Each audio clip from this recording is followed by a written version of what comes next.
सभी को राम राम। तो आइए हमारी श्री राम कथा हम प्रारंभ करते हैं। सबसे पहले प्रभु का ध्यान धरते हैं, राम दरबार के दर्शन करते हैं, मानसिक भक्ति करते हुए अपने मन में राम दरबार की छवि के दर्शन करते हैं। हमारे प्रभु श्री राम सिंहासन पर विराजे हुए हैं तथा माता सीता उनके साथ विराजी हुई हैं। लक्ष्मण भैया, भरत भैया और शत्रुघ्न भैया हाथ जोड़े खड़े हैं एवं हमारे बजरंगबली प्रभु के श्री चरणों में बैठे हैं और हम प्रभु के श्री चरणों में नतमस्तक करते हुए उनसे निवेदन करते हैं कि हम पर हमेशा अपनी कृपा बनाए रखें तथा हमें आशीर्वाद दें कि हम सफलतापूर्वक हमारी श्री रामचरितमानस का पाठ संपूर्ण कर सकें। बोल सियावर रामचंद्र की जय। तो अब हम आगे बढ़ते हैं। कल हम देख रहे थे कि लक्ष्मण जी और मेघनाथ का जो था वो युद्ध प्रारंभ हो गया था, वहां पे चल रहा था। प्राणघाती मार के मेघनाथ ने लक्ष्मण जी को मूर्छित कर दिया था, बेहोश कर दिया था और फिर उठाकर ले जाना चाह रहा था, किंतु ऐसे कितने ही राक्षस मिलकर भी उन्हें उठा नहीं पाए। और फिर हनुमान जी उन्हें लेकर प्रभु श्री राम के पास आए, जिसे देखकर हमारे प्रभु को बहुत ही दुख हुआ। छोटे भाई को इस दशा में देखकर प्रभु ने बहुत ही दुख माना। अब जामवन जी ने कहा कि लंका में, क्योंकि अब इलाज तो करना ही है, क्योंकि अब ये लग गया है, बेहोश हो गए। तो फिर जामवन जी ने कहा, जो कि मंत्री थे हमारे प्रभु श्री राम के, कि लंका में सुषेण नाम के एक वैद्य रहते हैं, मतलब वैद्य मतलब एक डॉक्टर ही समझ लीजिए उस जमाने में। तो वो रहते हैं, उसे ले आने के लिए किसी को भेजा जाए। और हनुमान जी ने फिर छोटा सा रूप धरा और सुषेण जी को अपने रूप धर के लंका में गए और उनके घर समेत ही सुषेण जी, जो वैद्य थे सुषेण, उनको उठाकर यहाँ पे लेके आ गए। तब रावण कालनेमी के घर आया। अब यहाँ पे रावण का भी अपना एक चल रहा है। तुम्हारे देखते देखते जिसने नगर जला डाला उसका मार्ग कौन रोक सकता है। श्री रघुनाथ जी का भजन करके तुम अपना कल्याण कर लो, वो भी यही कहने लगा। अब उसकी ये बातें सुनकर रावण बहुत ही क्रोधित हुआ। तब कालनेमी ने मन में विचार किया कि श्री राम जी के दूत के हाथ से ही मरूं तो अच्छा है, यह दुष्ट तो पाप समूह से रथ है। रा, राक्षस वहां कपट का वेश बनाए विराजमान था। अब यहाँ पे राक्षस मार्ग में ऐसी माया रची कि वह पे एक राक्षस का, क्योंकि अभी सुषेण जी आ गए हैं और ये मार्ग में माया रचाए बैठा है। तो सुषेण जी ने अभी इनने क्या कहा, श्री राम उन्होंने, हाँ, सुषेण जी ने ये कहा, सुषेण जी ने प्रभु श्री राम की चरण वंदना करके कहा कि पर्वत और औषध का जो नाम है वो बताया और पवन पुत्र को प्रभु ने फिर उसे लाने के लिए कहा। तो संजीवनी बूटी जिसे हम कहते हैं, जो फेमस है, वो लाने के लिए कहा। और रास्ते में फिर देखा तो एक जो राक्षस था वो माया का रूप बनाकर बैठ गया। अब हनुमान जी गए लेने के लिए। तालाब में प्रवेश करते ही एक मगरी ने अकुलाकर उसी समय हनुमान जी का पैर पकड़ लिया। अब ये जो बैठा था यहाँ पे, हनुमान जी गए और उनसे पूछा कि रास्ता कहाँ है। तो उसने बोला कि रास्ता यहाँ है, पहले जाके आप फ्रेश अप हो जाइए। तो मगरी जो थी एक मतलब फिश जो थी, उसने हनुमान जी को पकड़ लिया और कहा कि यह मुनि नहीं है, यह तो घोर निशाचर है। उसने राम राम। अब जैसे ही पता चला हनुमान जी को, वो बचने वाला कहाँ था, उसे जाकर मारने हनुमान जी ने मार दिया, काल नेमी जो बन के बैठा था। और उसने फिर राम राम कह के वहीं पे प्राण छोड़ दिए। उन्होंने पर्वत देखा पर औषध ना, अब आगे निकल गए राम जी का नाम लेते हुए।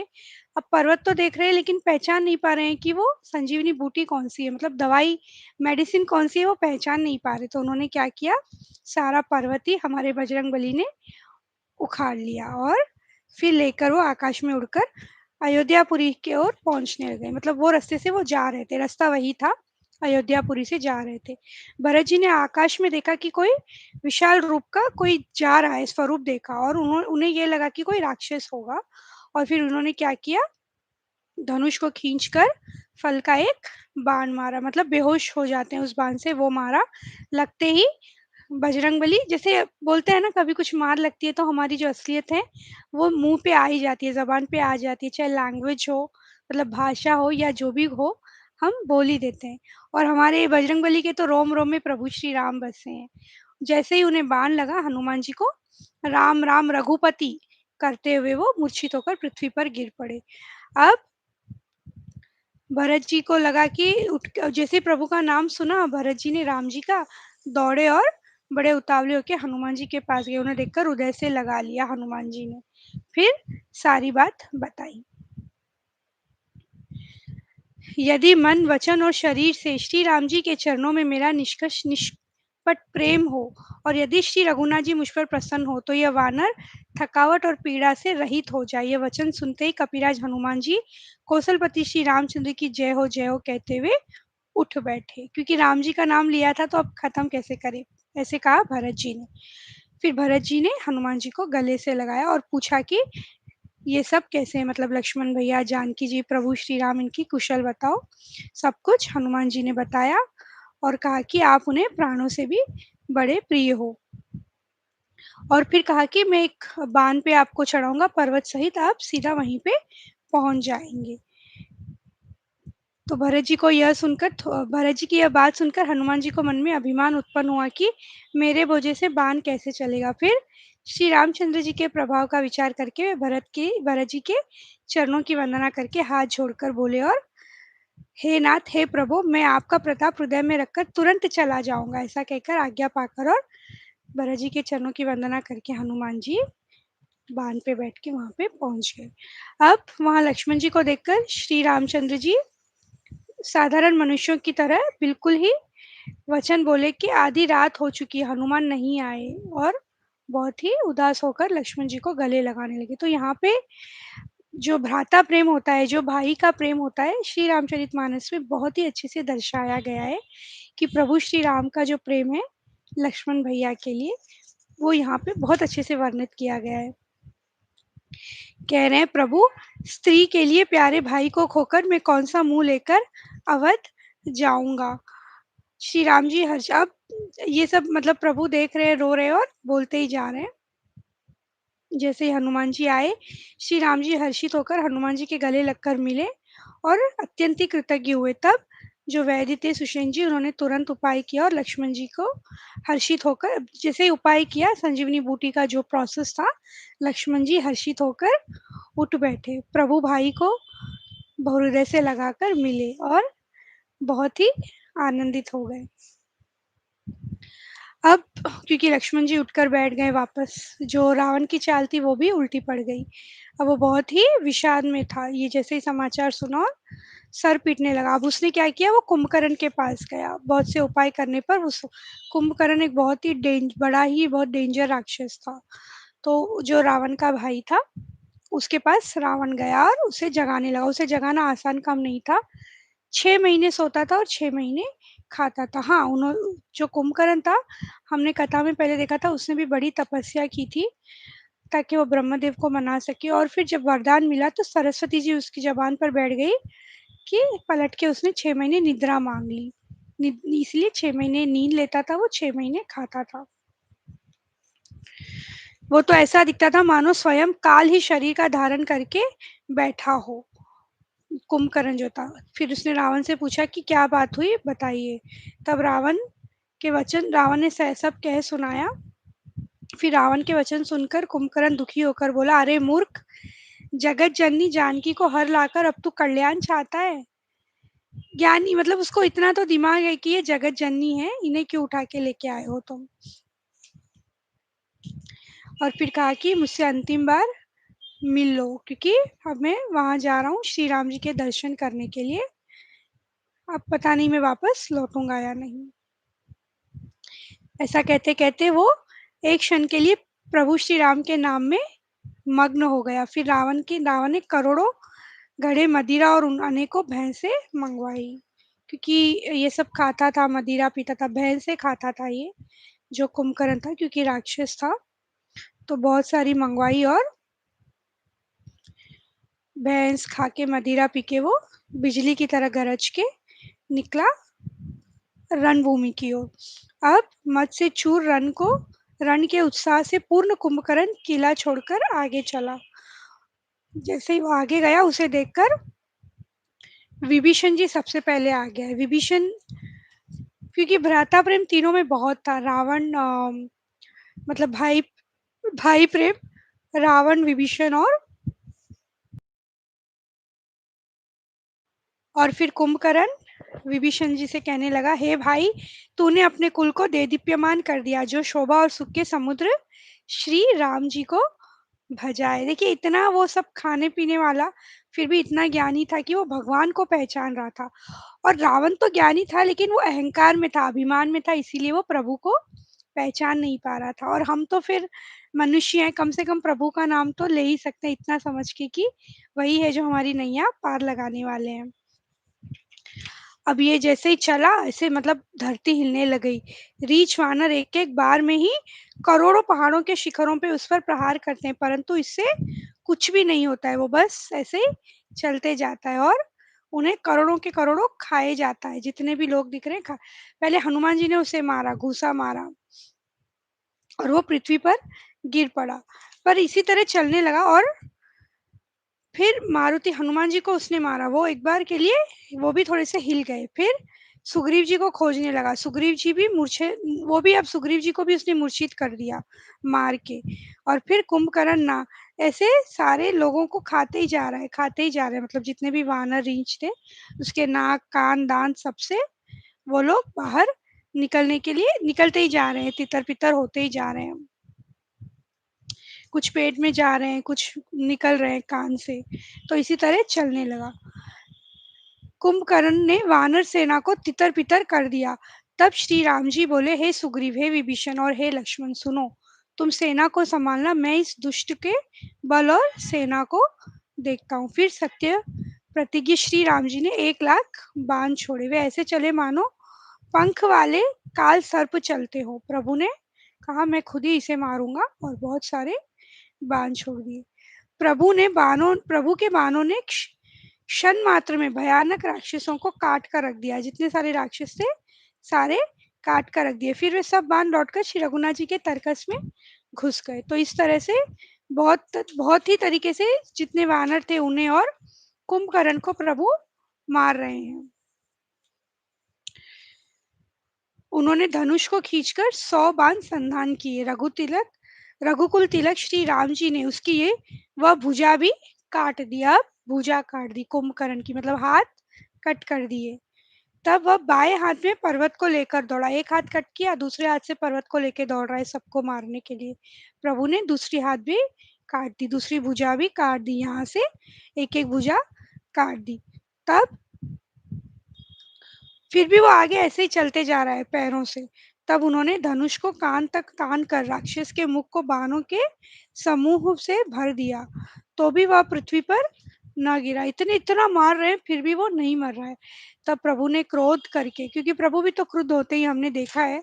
हम जनरली समझते हैं कि प्रभु श्री राम बहुत काम रहते हैं, मतलब बिल्कुल शांत रहते हैं, पर जहाँ क्रोध आता है वहां क्रोध भी करते हैं।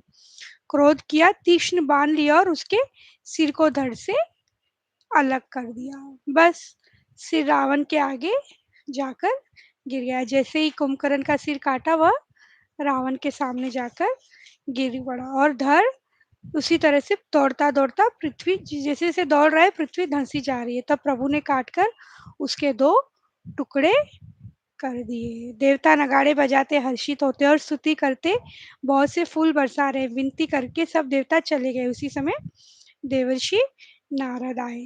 तो अब कुंभकर्ण भी मर चुका है। मुनि यह कहकर चले गए कि अब दुष्ट रावण को शीघ्र मारिए, प्रभु रावण को शीघ्र मारिए। अतुलनीय बल वाले कौशलपति श्री रघुनाथ जी रणभूमि में सुशोभित हैं। अब प्रभु रणभूमि में सुशोभित हो रहे हैं। दिन का अंत होने पर वापस दोनों सेनाएं लौट पड़ी। अब युद्ध इसी तरह से चल रहा है दिन रात, और ये जो राक्षस हैं दिन रात घटते ही जा रहे हैं। राक्षसों की सेना धीरे धीरे घटती ही जा रही है। अब मेघनाथ आ गया लड़ने के लिए। कुंभकर्ण और मेघनाथ बहुत माया करता था, हमने पहले भी देखा था मेघनाथ जब आया था युद्ध में, बहुत माया करता था वो। यहाँ भी अब उसने वही किया, माया में रथ पर चढ़कर आकाश में वो चला गया। घड़ी घड़ी जैसे ही बाण मारते आकाश में छुप जाता। मेघनाथ ने माया के बल से अटपटी घाटियों, रास्तों और पर्वत कंदरों को बाणों के पिंजरे बना दिए। तो क्या किया, एक जैसे पिंजरा होता है ना, जेल के पिंजरे होते हैं, केव, तो उसको बीचों बीच ही सारे पिंजरे बना दिए, जितने वानर है सबके एक दूसरे के बीच में पिंजरे बना दिए। अब वानर कोई रास्ता नहीं मिल रहा है तो वो बहुत ही व्याकुल हो गए, जैसे कि कैद में ही पड़े हो। फिर उसने लक्ष्मण जी, सुग्रीव और विभीषण को बाणों से मारकर उनके शरीर को चलनी कर दिया। एक मिनट होकर लगते हैं। रण की शोभा के लिए प्रभु ने अपने को नागपाश में बांध लिया, किंतु उससे देवताओं को बड़ा भय हुआ। अब उसने, प्रभु ने नागपाश में, मतलब जो बाण आए थे मेघनाथ के, नागपाश में प्रभु बन गए। वो तो प्रभु हैं, वैसे वो तो बस लीला कर रहे हैं। और फिर अ, चमकता हुआ त्रिशूल चलाया। जाम्बवन जी ने उसी त्रिशूल को हाथ से पकड़कर दौड़ा और उसे मेघनाथ की छाती पर दे मारा, और फिर वो चक्कर आकर वहीं पे गिर पड़ा। अब देवर्षि नारद जी ने फिर गरुड़ जी को भेजा। गरुड़ जी कौन है? जो कि सांप को निकालते हैं या खाते हैं। तो इधर देवर्षि नारद जी ने गरुड़ जी को भेजा। पक्षीराज गरुड़ जी सब माया सर्पों के समूहों को पकड़कर खा गए। तब सब वानरों के झुंड माया से रहित होकर हर्षित हुए। अब मतलब, क्योंकि अगर जो नागपाश था वह शरीर पर रह जाता तो बेहोश रहते, क्योंकि वो जहर फैलाता है। जो जहरीले नाग थे वो जहर फैला रहे थे। जैसे गरुड़ जी आए, सारे जितने भी नाग लपटे हुए थे सभी को निकाल दिया, और जैसे ही निकाला हमारे प्रभु उठ बैठे। मेघनाथ, अब यहाँ पे मेघनाथ की मूर्छा छूटी और यह देखकर उसे बड़ी शर्म आई। फिर कहा कि अब मैं अजय यज्ञ करूंगा, मतलब एक ऐसा यज्ञ करूंगा जिससे मैं अजय हो जाऊं, मर ना पाऊं कभी। और अब जहाँ पे हमारे प्रभु श्री राम भी उठकर बैठ गए थे, मतलब सब ठीक हो गया था। फिर विभीषण जी ने सलाह दी कि अगर ये कर लेगा, ये जो वाला, ये जो यज्ञ कर रहा है, अजय यज्ञ जो कर रहा है, अगर ये कर लेगा तो फिर इसे बहुत ही मायावी, ये जो माया देवताओं को सताने वाला दुष्ट मायावी मेघनाथ अपवित्र यज्ञ अगर कर दिया तो फिर बहुत मुश्किल होगा इसको हराना। तो फिर लक्ष्मण जी गए, लक्ष्मण जी से कहा कि आपको इसे मारना है। हे भाई सुनो, उसको ऐसे बल और बुद्धि के उपाय से मारना जिससे निशाचर का नाश हो। तो ये जो निशाचर होते हैं ना, इनका एक अलग ही होता है, मतलब इजी नहीं होता है इनको। कहते हैं कि थोड़ा बहुत अगर बच भी जाते हैं तो फिर ये अपनी शक्तियों से वापस आते हैं। तो ऐसा कुछ करें कि ये बिल्कुल भी वापस ना आए। और रणधीर श्री लक्ष्मण जी प्रभु के प्रताप को हृदय में धारण करके मेघ के समान गंभीर वाणी बोली, यदि मैं आज उसे बिना मारे आऊं तो श्री रघुनाथ जी का सेवक न कहलाऊंगा। मतलब अब तो उसे, मेघनाथ को मार के ही वापस आने वाले हैं। अब एक दूसरे पे बाण छोड़ रहे हैं और लड़ाई चल रही है, युद्ध चल रहा है दोनों के बीच, परंतु कोई भी हार नहीं मान रहा है। और यहाँ पे ये मेघनाथ बैठ गया अपने यज्ञ के लिए। तो अब हनुमान जी गए वहां पे, यज्ञ उन्होंने विध्वंस कर दिया। जो भी यज्ञ था पूरा, मतलब पानी और डाल के उसे खत्म कर दिया। वो हट ही नहीं रहा था, पर सबने मिलके हटा दिया। अब कौशलापति श्री राम जी के प्रताप का स्मरण करके लक्ष्मण जी ने वीरोचित दर्प करके बाण का संधान किया। बाण छोड़ते ही उसकी छाती के बीच में लगा। मरते समय उसने सब कपट त्याग दिया। लक्ष्मण जी ने बाण मारा और मेघनाथ, अब उसकी मृत्यु हो गई और सब कपट उसने त्याग दिया। राम के छोटे भाई लक्ष्मण कहाँ हैं, राम कहाँ हैं, सब इस तरह से एक दूसरे को, मतलब अब ये जय हो, मर गया है तो फिर लक्ष्मण जी की सब जय हो कहने लगे।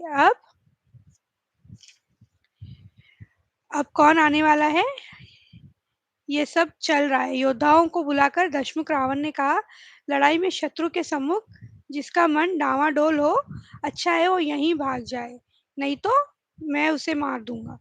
उस समय असंख्य अपशगुन होने लगे। अब रावण निकल रहा है लड़ाई के लिए, क्योंकि अब तो सब कुछ हो ही गया है।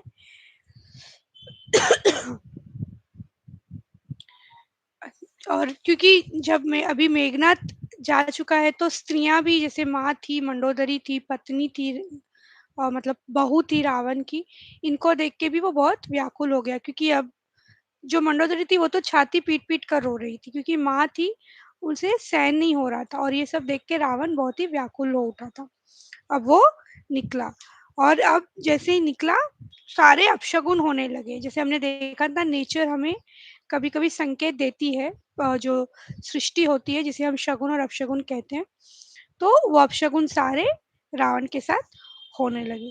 अब इतनी धूल उड़ी कि सूर्य छिप गए, पवन रुक गया और पृथ्वी अकुला उठी। ढोल और नगाड़े भीषण ध्वनि से बज रहे जैसे प्रलय काल के बाद गरज रहे हो। बहुत ही क्योंकि अब महासंग्राम होने वाला है। प्रभु श्री राम और रावण अब लड़ने वाले हैं आमने-सामने तो महासंग्राम होने वाला है और बड़ा। रावण कहने लगा कि सारे रीछ वानरों को सभी को मसल डालो। वे विशाल और काल के समान कराल वानर भालू दौड़े। अब इधर भालू और भी दौड़ रहे हैं। नख, दांत, पर्वत और बड़े-बड़े वृक्ष ही उनके हथियार है। कोई स्पेशल हथियार नहीं है। नेचुरल नेचर से जो मिल रहा है वो दांत, नख ये सब उनके हथियार हैं। रावण को रथ पर और श्री रघुवीर जी को बिना रथ के देखकर विभीषण अधीर हो गए। रावण तो अच्छे खासे रथ पे आ रहा है और प्रभु श्री राम क्योंकि वनवास आए हुए हैं तो बिल्कुल नीचे ही खड़े हैं तो व्याकुल हो गए विभीषण जी। तो प्रभु देखिए कितनी कितनी प्यारी बात कह रहे हैं, कितनी समझने वाली बात है हमारे लिए भी। तो विभीषण जी कह रहे हैं, आपके न रथ है, न तन की रक्षा करने वाला कवच है और न जूते ही है। वह बलवान वीर रावण किस प्रकार जीता जाएगा? शंका हो रही है थोड़ी-सी। कृपा निधान श्री राम जी ने कहा, हे सखे, सुनो, जिससे जय होती है वह रथ दूसरा ही है। जिससे जयकारा होता है वह रथ दूसरी है। वो रथ नहीं है जो हमें दिख रही है। जय उससे होती है जो कि दूसरी रथ है और वो दूसरी रथ क्या है सुनिए। जो हमारे लिए भी बहुत इम्पोर्टेंट है। It's like one of the principles for us कि हमें भी ये चीज़ सीखनी चाहिए। अक्सर ऐसा होता है ना कि पैसा होगा तो सब कुछ हो जाएगा, निकल जाएगा या फिर कभी कोई एग्ज़ाम दे रहे हैं, इंटरव्यू दे रहे हैं, बिज़नेस कर रहे हैं, शादी हुई है, कोई भी चीज़ के लिए ले लीजिए। तो ये जो अभी प्रभु कहने जा रहे हैं, ये हमारे लिए भी बहुत इम्पोर्टेंट है, हमारी सारी लाइफ़ के लिए। क्या कह रहे हैं प्रभु? शौर्य और धैर्य उस रथ के पहिए हैं। शौर्य और धैर्य पेशेंस, सत्य और शील उसकी मजबूत ध्वजा है यानी कि सच्चाई और पताका है। बल, विवेक, दम और परोपकार यानी कि मतलब बुद्धि भी आपकी होनी चाहिए और ऐसा जो आप सब चीज़ों को वश में करें मतलब फ़ोकस्ड हो आप कोई भी चीज़ अगर कर रहे हो उसमें और परोपकार मतलब किसी की भी मदद करना। ये 4 उसके घोड़े हैं, जो क्षमा, दया और समता रूपी डोरी से रथ में जोड़े हुए हैं। क्षमा, दया, किसी से गलती हो जाती है, क्षमा कर दिए, थोड़ी दया दिखानी चाहिए।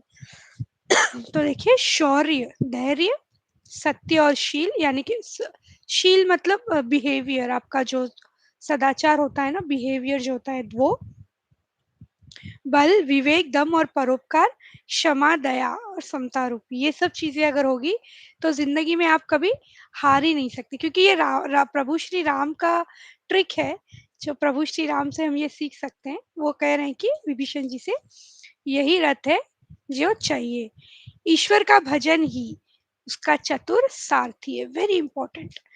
हम आज के जीवन में अपनी लाइफ में बहुत बिजी हैं कोई हमें हमें बिल्कुल टाइम नहीं मिलती है किसी चीज़ के लिए लेकिन प्रभु कह रहे हैं ईश्वर भजन ही उस रथ को सब कुछ है लेकिन अगर ईश्वर भजन नहीं है तो ऑल इन वेन। प्रभु कह रहे हैं ईश्वर भजन ही उस रथ को चलाने वाला चतुर सारथी है। सारथी मतलब रथ को चलाने वाला जो है ड्राइवर जो है वो प्रभु का नाम ही है, प्रभु का भजन ही है। तो अगर हम सब कुछ भी कर रहे हो, दुनिया में कितने भी बड़े लोग हो, कुछ भी कर रहे हो, कितने भी बिज़ी हो, बस प्रभु नाम हमें डेफ़िनिटली लेना चाहिए अगर ये रथ हमें चलानी है तो। वैराग्य ढाल और संतोष तलवार है, दान फरसा बुद्धि प्रचंड शक्ति है, श्रेष्ठ विज्ञान कठिन धनुष है। तो ज्ञान विज्ञान सभी हमें चाहिए। तो प्रभु कह रहे हैं ये जो है ना ये रथ इम्पोर्टेंट है मतलब ये सब गुण इम्पोर्टेंट है, जो रथ दिख रहा है वो इम्पोर्टेंट नहीं है। प्रभु के वचन सुनकर विभीषण जी ने हर्षित होकर उनके चरण कमल पकड़ लिए। समझ में आ गया विभीषण जी को कि क्या इम्पोर्टेंट है। अब रावण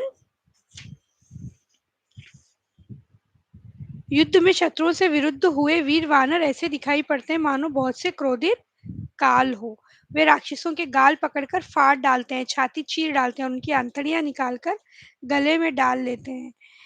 वे वानर ऐसे देख पड़ते हैं मानो प्रहलाद के स्वामी श्री नरसिंह भगवान उनके अनेकों शरीर धारण करके युद्ध के मैदान में क्रीड़ा कर रहे हों। राक्षसों से लड़ रहे हैं ये वानर, जैसे हमारे नरसिंह भगवान लड़ते हो। रावण अत्यंत ही क्रोधित होकर दौड़ा। वानर हुंकार करते हैं, उसके सामने चलते हैं। अब इधर उधर झपटकर और डपटकर वानर योद्धाओं को मसलने लगे। अब धनुष पर संधान करके बाणों के समूह छोड़े। वे बाण बहुत ही जोर से चल रहे, यहाँ से प्रभु छोड़ रहे, यहाँ से रावण छोड़ रहा है। वह ब्रह्म की दी हुई प्रचंड शक्ति लक्ष्मण जी के ठीक छाती में लगी। वीर लक्ष्मण जी व्याकुल होकर गिर पड़े। तब रावण उन्हें उठाने लगा, पर व्यर्थ हो गया, क्योंकि उन्हें तो कोई उठा ही नहीं सकते। अब ऐसा कहकर लक्ष्मण जी को उठाकर हनुमान जी रघुनाथ जी के पास ले आए। यह देखकर रावण को आश्चर्य हुआ, क्योंकि वो उनसे तो नहीं उठ रहे थे, हनुमान जी ने कैसे उठा लिया। ये वचन सुनते ही कृपा कृपा हाँ, श्री रघुवीर जी ने लक्ष्मण जी से कहा, हे भाई, हृदय में समझो, तुम काल के भी भक्षक और देवताओं के रक्षक हो। ये वचन सुनते ही कृपालु लक्ष्मण जी उठ बैठे। तो चलिए, हमारी कथा का आज समय हो गया है। हम हमारी कथा को आज यहीं विश्राम देते हैं। कल हम देखेंगे कैसे रावण और प्रभु श्री राम का युद्ध होता है। अपनी एक चौपाई ले लेते हैं। हो सिया राम मैं सब जग जानी, करहूँ प्रणाम जोरी जुग पानी। राम सिया राम जय जय राम। राम सिया राम जय जय राम। बोल सियावर रामचंद्र की जय। पवन सुत हनुमान की जय। बोलो भाई सब संतन की जय।